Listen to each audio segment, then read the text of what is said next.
Good evening. अब digestion हमने stomach तक पढ़ा था, उसके बाद अब हम नेक्स्ट पढ़ेंगे स्मॉल इंटेस्टाइन। ठीक है। The small intestine is the longest part of the alimentary canal. हमारे डाइजेस्टिव सिस्टम का, एलिमेंट्री कैनल को डाइजेस्टिव सिस्टम भी कहा जाता है।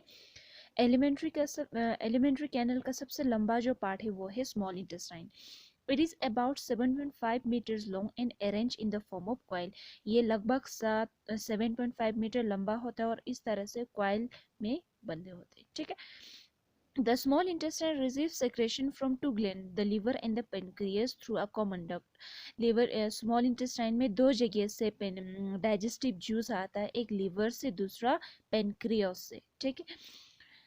The wall of small intestine also secrete in digestive juices called intestinal juices. Small intestine की wall से भी डाइजेस्टिव जूस निकालते हैं जिनको इंटेस्टाइनल जूस कहा जाता है। ठीक है। अब लिवर देखते हैं। Liver is a reddish brown gland situated in the upper part of abdomen on the right side. हमारे एब्डोमेन के राइट साइड के ऊपर एक brown colour, reddish brown colour के एक ऑर्गन होता है, इसको कहते हैं लिवर। ठीक है। It is the largest gland in our body. हमारे बॉडी में सबसे बड़ा ग्लैंड जो है लार्जेस्ट वो है liver. It's secrete bile juice. इसमें से कौन सा डाइजेस्टिव जूस निकालते हैं, उस डाइजेस्टिव जूस को कहते हैं बाइल जूस। ठीक है। Which is stored in a sac called gall bladder, जो एक थैली टाइप स्ट्रक्चर में स्टोर करके रखते हैं जिसको कहते हैं gall bladder. Bile juice help in the digestion of fats. Bile juice किस कौन से फूड के डाइजेशन में मदद करते हैं, फैट्स को हजम करने में। Fats are present as a big droplet in the food because of which they cannot be digested easily. Fats हमारे फूड में पूरे ड्रॉपलेट्स की तरह प्रेजेंट होते हैं, बड़े बड़े, जिसकी वजह से फैट्स को हजम कर पाना मुश्किल होता है। Bile juice break these big droplets into small droplets and makes their digestion easier. Bile juice क्या कम करते हैं, इन बड़े बड़े ड्रॉपलेट्स को छोटे छोटे ड्रॉपलेट्स में बदल देते हैं जिसकी वजह से आप छोटे ड्रॉपलेट्स का हजम हो जाना ईजी हो जाता है। दूसरा है pancreas. The pancreas is a large cream coloured gland locating just below the stomach. हमारे पेट के नीचे, स्टोमक के नीचे क्रीम कलर का एक ऑर्गन होता है जिसको कहते हैं पेनक्रियास। आप यहाँ देख सकते हो क्रीम कलर का चीज जो येलो और ग्रीन हमें नजर आ रहा है। ठीक है। इसको कहते हैं पेनक्रियास। समझ आ गया। ठीक है। It secrete pancreatic juice and release it into the intestine. इसमें से एक digestive enzyme, digestive juice release होता है जिसको कहते हैं पेनक्रेटिक जूस, और कहाँ पे ये छोड़ता है, इंटेस्टाइन में जाके। The pancreatic juice act on carbohydrate and protein and change them into simpler form. Pancreatic juice कौन कौन से फूड को हजम करते हैं, प्रोटीन्स और कार्बोहाइड्रेट्स को। सिर्फ प्रोटीन्स और कार्बोहाइड्रेट की डाइजेशन होता है पेनक्रेटिक जूस से। ठीक है। उसके बाद है तीसरा intestinal juices. The partly digested food now reaches the lower part of small intestine. अब उसके बाद जो आधा लगभग आधा खाना जो है हजम हो चुका है और वो कहाँ पहुंच जाते हैं, स्मॉल इंटेस्टाइन के नीचे वाले हिस्से में।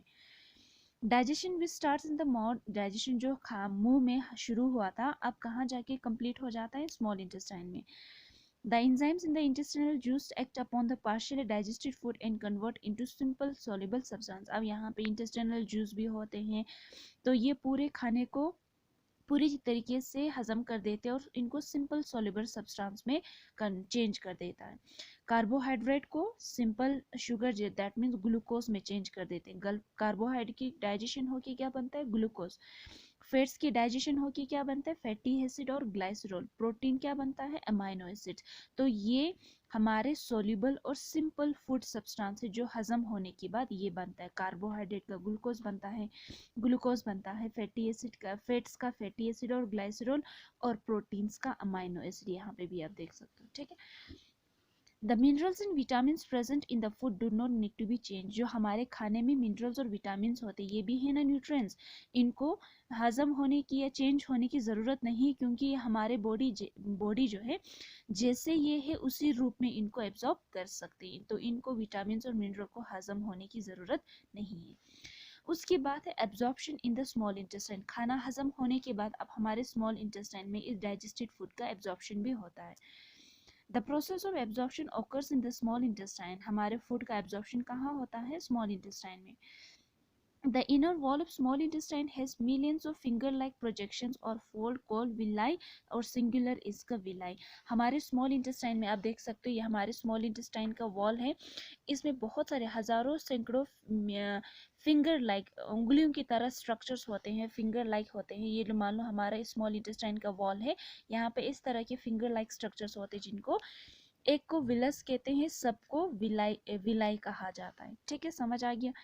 Each villus has a network of thin and small blood vessels called capillary close to its surface। हर एक विलाई में, हर एक विलस में बहुत पतले और बहुत छोटे ब्लड वेसल्स होते हैं जिनको हम क्या कहते हैं, कैपिलरी कहते हैं। ठीक है, यहाँ पे आपको ब्लू और रेड पतले पतले ट्यूब्स जैसे नजर आ रहे हैं, ब्लड वेसल्स कहा जाता है इनको, और इन्हीं को बहुत बहुत छोटा है, बहुत पतला है, इसीलिए इनको कैपिलरी कहा जाता है।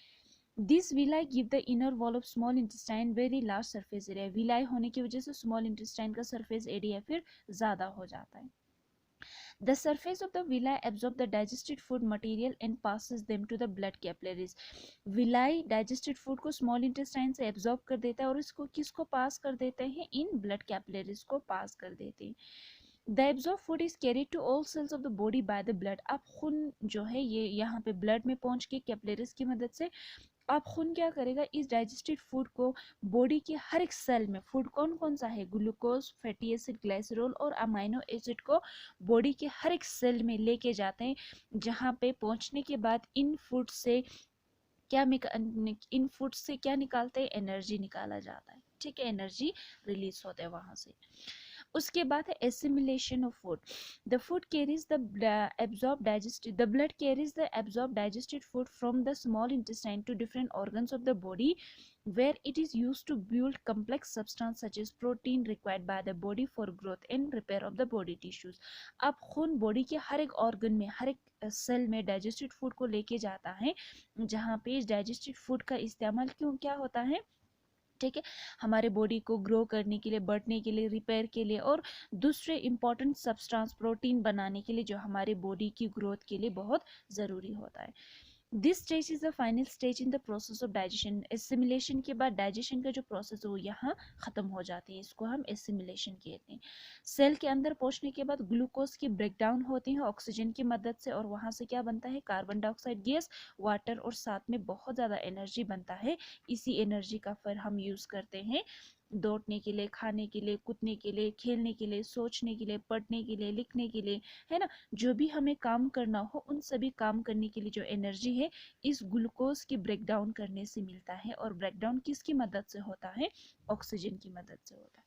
ठीक, उसके बाद है इजेशन ऑफ अनडाइजेस्टेड फूड। अब हमारे बॉडी के अंदर अब कुछ खाना हजम नहीं हुआ हो या एब्जॉर्ब नहीं हुआ हो, उनको स्मॉल इंटेस्टाइन से फिर कहाँ पास किया जाता है, लार्ज इंटेस्टाइन में। ठीक है, स्मॉल इंटेस्टाइन से इन फूड को लार्ज इंटेस्टाइन में, यहाँ आप देख सकते हो ग्रीन कलर का एक है स्ट्रक्चर, ये है लार्ज इंटेस्टाइन। अब अनडाइजेस्टेड फूड जो हमारे बॉडी के अंदर हजम नहीं हुआ है उनको कहाँ बेच देता है, लार्ज इंटेस्टाइन में दिया जाता है। ठीक है, large intestine which is wider and shorter than the small intestine. Small intestine से छोटा होता है और चौड़ा होता है लार्ज इंटेस्टाइन। ये सिर्फ 1.5 मीटर का लंबाई होता है। और लार्ज इंटेस्टाइन का काम क्या है, absorb water and some salts from the undigested food material. अगर हमारे उस अनडाइजेस्टेड फूड में कुछ पानी हो या कुछ सॉल्ट्स हो जो हमारे बॉडी के लिए ज़रूरत है, उनको दोबारा से फिर एब्जॉर्ब किया जाता है। Due to this the undigested part of food becomes dry and almost semi solid, जिसकी वजह से खाना जो है जो हजम नहीं हुआ है वो बिकम पूरी तरीके से सेमी सॉलिड बन जाता है। ठीक है, इस सेमी सॉलिड फूड को कहा जाता है फेसिस, और फेसिस को हमारे बॉडी से बाहर निकाला जाता है। अनडाइजेस्टेड फूड को बॉडी से बाहर किसके जरिए निकाला जाता है, एनस के जरिए। इसी को हम क्या कहते हैं, फिर इजेशन कहते हैं। ठीक है, तो यहाँ पे देख सकते हो हमारे बॉडी का सबसे लार्जेस्ट ग्लैंड क्या है, मैंने अभी बताया आपको, लीवर है। ठीक है, कार्बोहाइड्रेट किस में ब्रेक डाउन हो जाते हैं, किस में टूट जाते हैं, ग्लूकोज में टूट जाते हैं। हमारा टीयरिंग टीथ कौन सा है, कैनाइन है। हाइड्रोक्लोरिक एसिड कहाँ पे रिलीज होता है, स्टोमक में। और डाइजेस्टेड फूड मटेरियल को कौन एब्जॉर्ब करता है? Small intestine. तो यहाँ तक हम करेंगे। फिर उसके बाद एक और छोटा सा टॉपिक रह जाता है हमारा न्यूट्रिशन इन अमेबा। ठीक है, तो यहाँ तक अच्छे से पढ़ना, घर पे अच्छे से इसको रीडिंग करना और अच्छे से समझ लेना। ठीक है।